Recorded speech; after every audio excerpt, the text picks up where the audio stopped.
Ito mga idol, ang leftover sa ating battery. 44% dahil dalawang aircon, dalawang ref ang kanyang load. Makikita naman natin dito. Ayan. Sumabay po yung ating Jetmatic motor. Ayan o. So, almost 2 kilowatt. At ang remaining battery voltage natin is 52. Ang nominal voltage nito is 51.2. So, meron pa tayong natitira. Cut off dyan. Tignan natin. Battery setting. Arrow down.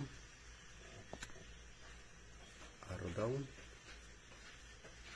So, arrow down. Ayan mga idol, shutdown natin 20%. Lobat natin is 30%. So, malapit na tayo mag 30%. 44. So, meron pa tayong 14%. Then, restart 50%. Ito ay para sa ating DE na nakipag-communicate dito sa ating JKBMS. Ayan. Dito yung remaining voltages ng ating bawat cell.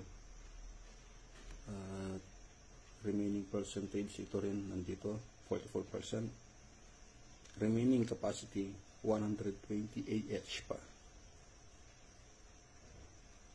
Alright. So, ito guys, nagdi-discharge pa siya ng 1 kilowatt.